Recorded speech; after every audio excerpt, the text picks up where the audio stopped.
다시 한번 간주 공급은 일반적으로 매출을 일으키는 거 아닌 것 같은데 매출로 보겠다 이 얘기고, 방금 설명했던 게 간주 공급이 네 가지가 있는데 이 중에 자가 공급 설명드렸습니다. 면세 전용으로 했을 때 이 부분을 설명드렸죠. 대표적인 게 오피스텔이 원래는 상가 주택용으로 처음에 분양받을 때 목적을 정합니다. 그래서 이 사람은 처음부터 주거용으로 하겠다. 주거용은 면세기 때문에 처음부터 주거용이었으면 오피스텔 분양받을 때 건물과 토지 부분에 대한 금액이 나뉘어질 거고, 이 건물에는 부가세 10%를 분양회사에 냈었을 겁니다. 이 부분을 상가로 낼 때는 공제받을 수 있지만 주택은 면세이기 때문에 공제를 안 받았습니다. 근데 상가일 때 실컷 사업자 부동산 임대업 내고 공제 받아놓고는 이거를 일정 기간 지나 10년을 써야 됩니다. 10년, 요 부분은 뒤에 나올 건데요. 일단 10년 동안 안 쓰고 중간에 주거용으로 임차인이 사용해버리면 면세로 전용된 거죠. 이럴 때는 부가세를 다시 내셔야 된다는 겁니다. 간주공급. 우리가 뭐 그냥 부가세 토해낸다고 간단하게 얘기하죠. 예. 그다음에 두 번째, 개별 소비세 과세 대상 자동차가, 이건 내용 많습니다. 우리 부가세 공제받고 공제 못 받는 차에 대한 거 충분히 설명드렸죠. 그 내용 나와 있고요. 그냥 요 사례를 기억하시면 됩니다. 자동차 판매 영위법인이 판매용으로 구입한 K5, 이거는 비영업용입니다. 9인승 안 넘어가고요. 경차도 아니니까 불공제 차량이에요. 일반적인 차량 종류 중에 K5를 구입하면서 매입 공제를 받음. 이 사람은 자동차 판매업이기 때문에 매입 공제를 받습니다.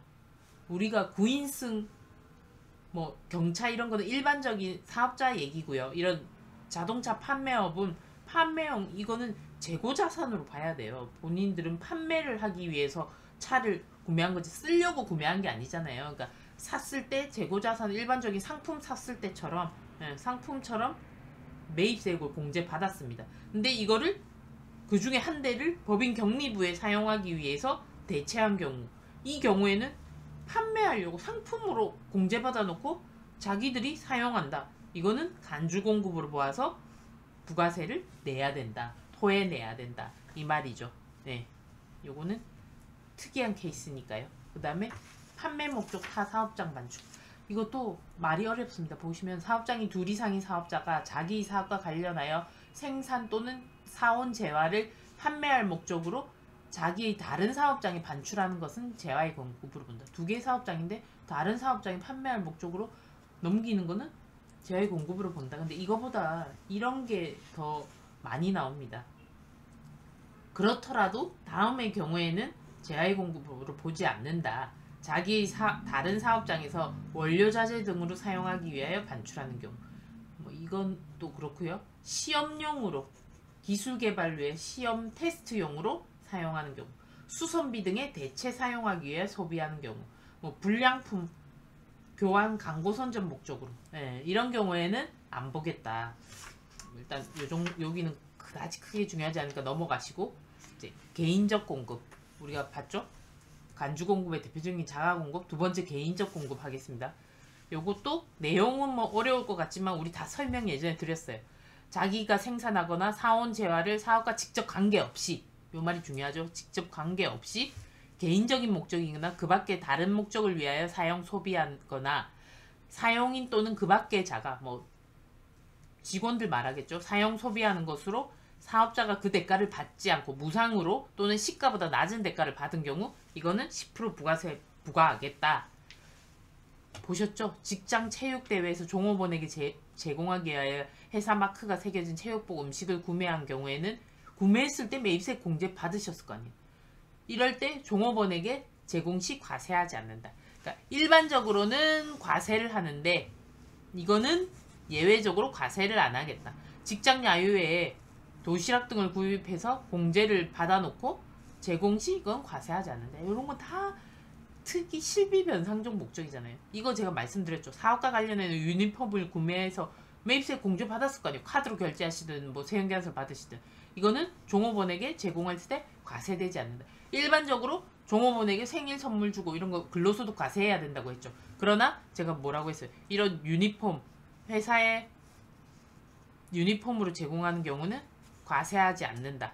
뭐 사업과 관련하여 뭐 이런 경우고, 종업원 선물, 사기 진작을 위해 선물 세트 이런 걸 구입하여 무상으로 증정하는 경우는 일반적으로 부가치 과세된다고 했죠.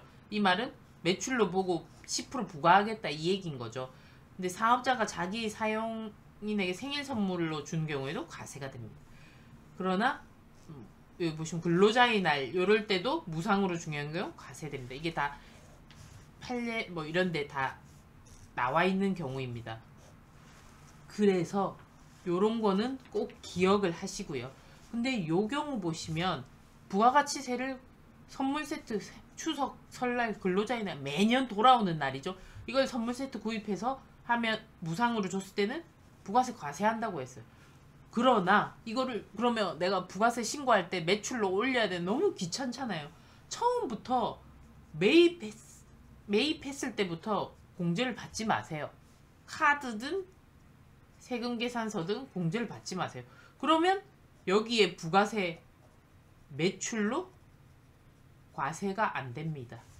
이 대전제는 처음에 샀을 때 공제를 받았을 때 부가세 과세를 하겠다는 뜻이에요. 근데 이런 거 뻔히 과세되는 거 아니까 매입할 때 자체 불공제 해버리면 또 과세를 하면 이중과세 되는 겁니다.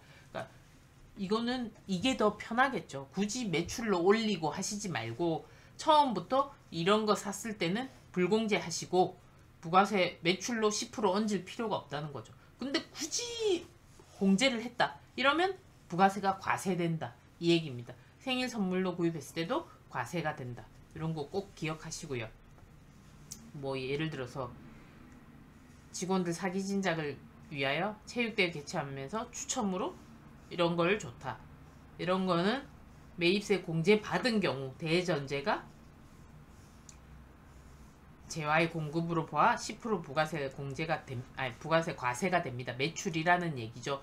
그러나 상품권은 과세 대상이 아니므로 개인적 공급으로 보죠. 상품권은 현금하고 똑같아요. 이거는 부가세 과세 대상 아닙니다. 현금은 상품권은 부가세 과세 대상 아닙니다.